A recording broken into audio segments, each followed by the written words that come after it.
കേരളത്തിൽ ഞങ്ങൾ 2013-14 കാലഘട്ടത്തിൽ ഓഫർ ചെയ്താണ് എയിംസ് കേരളത്തിൽ.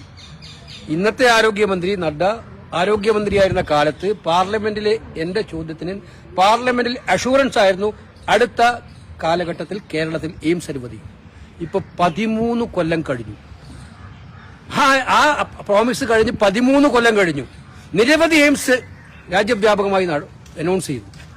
കേരളത്തിന് ഈ ബഡ്ജറ്റിൽ പോലും എയിംസ് എന്ന് പറയുന്നത് കൊടുക്കാൻ തയ്യാറായിട്ടില്ല. കേരളം അർഹതപ്പെട്ട സംസ്ഥാനമല്ലേ? നിങ്ങൾ മനസ്സിലാക്കേണ്ടത് ഈ ബജറ്റിൽ കുറെ പരാമർശങ്ങളുണ്ട്. ആരോഗ്യ മേഖലയിൽ, ടൂറിസം മേഖലയിൽ, അതുപോലെ തന്നെ പരമ്പരാഗത വ്യവസായ മേഖലയിൽ ഒക്കെ തന്നെ, ആയുർവേദത്തിന്റെ കാര്യത്തിൽ, ഇതിലെല്ലാം ഏറ്റവും കൂടുതൽ പൊട്ടൻഷ്യലുള്ള സംസ്ഥാനമാണ് കേരളം. ഇപ്പൊ ടൂറിസത്തിന് ഏറ്റവും കൂടുതൽ പൊട്ടൻഷ്യലുള്ള സംസ്ഥാനമാണ് കേരളം. പദ്ധതികളില്ല, ജനറലായിട്ട് പറഞ്ഞു പോകുന്നതിലാണ്ട് ഒന്നുമില്ല. ആരോഗ്യ മേഖലയിൽ നമുക്ക് നല്ല ആരോഗ്യ പരിരക്ഷാ കേന്ദ്രങ്ങളുള്ള നാടാണ് കേരളം. ഒരുപാട് ഇൻസ്റ്റിറ്റ്യൂട്ട് പ്രഖ്യാപിച്ചു, കേരളത്തിന് വേണ്ടി ഒന്നുമില്ല ആരോഗ്യ മേഖലയിൽ. അതുപോലെ തന്നെയാണ് ആയുർവേദത്തിന് ഇൻസ്റ്റിറ്റ്യൂട്ട് ഒന്ന് പ്രഖ്യാപിച്ചിട്ടുണ്ട്, പക്ഷെ കേരളത്തിനില്ല. മനസ്സിലാക്കേണ്ടത് കേരളത്തെ സംബന്ധിച്ചിടത്തോളം ഹൈസ്പീഡ് കോറിഡോർ ഈ ശ്രീധരൻ വലിയ പ്രതീക്ഷയാണ് രാജ്യത്തിന് നൽകിയത്. അദ്ദേഹം കേന്ദ്രമന്ത്രിയോട് സംസാരിച്ചു. അദ്ദേഹത്തിന്റെ ആത്മാർത്ഥതയൊന്നും നമ്മളെല്ലാവരും ബഹുമാനിക്കുന്നതാണ്. അദ്ദേഹത്തിന്റെ എഫിഷ്യൻസിയെയും എല്ലാവരും ബഹുമാനിക്കുന്നതാണ്, രാജ്യം ബഹുമാനിക്കുന്നത്. പക്ഷേ ഇന്ത്യയിലെ മറ്റ് 5 കോറിഡോർ അനുവദിച്ചിട്ടും, ഹൈസ്പീഡ് കോറിഡോർ അനുവദിച്ചിട്ടും കേരളത്തിനില്ല. അപ്പൊ എങ്ങനെയാണ് ഈ സർക്കാർ കേരളത്തെ കാണുന്നുള്ളതിന് വ്യക്തമായിട്ടുള്ള സൂചനയല്ല ഇത്.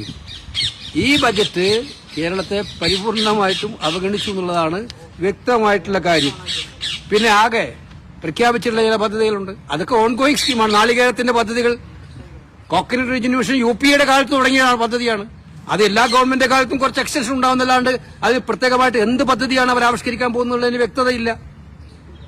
അതുപോലെ കശുവണ്ടിയുടെ കാര്യത്തിലും കയറിന്റെ കാര്യത്തിലും ഒക്കെ തന്നെ കൃത്യമായി എന്ത് പദ്ധതിയാണ് അവർ കൊണ്ടുവരാൻ പോകുന്നുള്ളതില്ല. ധാതുമണലിന് വേണ്ടി പ്രത്യേക കോറിഡോർ പറഞ്ഞിട്ടുണ്ട്. അതിനകത്തും കേരളത്തിന് ആശങ്കകളാണുള്ളത്.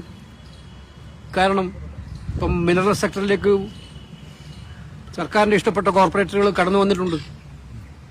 അവർ കമ്പനികൾ രജിസ്റ്റർ ചെയ്തിട്ടുണ്ട്. അപ്പൊ കേരളത്തിന്റെ ഈ അമൂല്യമായ ധാതുസമ്പത്ത് ഖനനം ചെയ്യാനുള്ള അവകാശം പൊതുമേഖലയ്ക്ക് മാത്രമാണ്, കേരളത്തിന്റെ രാജ്യത്തിന്റെ. അതും ഇപ്പൊ കേരള ഗവൺമെന്റ് ഒരു ബഡ്ജറ്റിലും കഴിഞ്ഞു മിഞ്ഞാന്ന് ഒരു കോറിഡോർ വിഴിഞ്ഞത്തുനിന്ന് കൊല്ലത്തേക്ക് വരും. 42,000 കോടി രൂപയുടെ നിക്ഷേപം ഉണ്ടാവുന്നു. അതിന്റെ അർത്ഥം നിക്ഷേപം എന്ന് പറഞ്ഞാൽ പ്രൈവറ്റ് ഇൻവെസ്റ്റ്മെന്റ് ആണ്. ഇപ്പൊ ധാതുമണൽ ഖനനം സ്വകാര്യ മേഖലയിലേക്കും കൂടെ വ്യാപിക്കപ്പെടുമോ എന്നുള്ള ആശങ്കക്ക് പരിഹാരം കാണേണ്ടതായിട്ടുണ്ട്. അത് ക്ലാരിറ്റി വരുത്തേണ്ടതായിട്ടുണ്ട്.